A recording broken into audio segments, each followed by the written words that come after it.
இசைத்துறைக்கே வருமானது தெரியல. இளையராஜாவுக்கு melody songs வருது, எங்க சொந்த சரக்குன்னு அதுக்கப்புறம் வருவது ஒன்றும் இல்லை. இளையராஜா செய்தது மிகவும் முட்டாள்தனமான செயல். இவ்வாறு அகங்காரமாக இருப்பது மிகவும் தவறான ஒரு விடயம் என்று இசைஞானி இளையராஜாவின் தம்பியாராகிய கங்கை அமரன் அவர்கள் கூறியிருக்கின்றார். அவ்வாறு என்ன நடந்தது? எஸ்பிபி அவர்களுக்கும் சித்ரா அவர்களுக்கும் எஸ்பிபி சரண் அவர்களுக்கும் வக்கீல் நோட்டீஸ் அனுப்பியிருக்கின்றார் இளையராஜா. ஆம், தான் இசையமைத்த திரைப்பட பாடல்களை எந்த மேடையிலும் பாடக்கூடாது, தன் உரிமையின்றி தன் அனுமதியின்றி எந்த பாடல்களையும் பாடக்கூடாது என்று வக்கீல் நோட்டீஸ் அனுப்பியிருக்கின்றார் இசைஞானி இளையராஜா. இந்த தகவலை எஸ்பிபி அவர்களே தன் சமூக வலைத்தளத்தில் பகிர்ந்ததைத் தொடர்ந்து எப்பொழுது அனைவரும் இதை பற்றி பேசி வருகின்றார்கள்.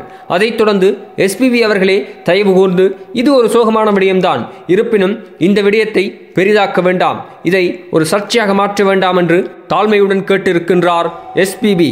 இருப்பினும் கங்கை அமரன் அவர்கள் கூறியிருக்கின்றார், இது ஒரு அகங்காரமான விடயம், இவ்வாறு கூறுவது மடமைத்தனம் என்று கூறியிருக்கின்றார்.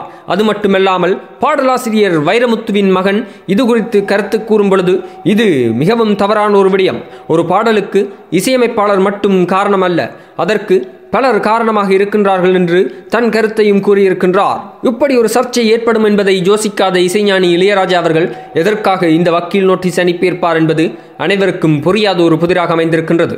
இதுபோன்ற தமிழ் சினிமா செய்திகள் மற்றும் சூடான சுவாரஸ்யமான அரசியல் செய்திகள் என்ற அனைத்தையும் ஒரு இடத்தில் பார்த்தும் கேட்டும் தெரிந்தும் மகள இந்த சேனலை சப்ஸ்கிரைப் செய்யவும். நன்றி, வணக்கம்.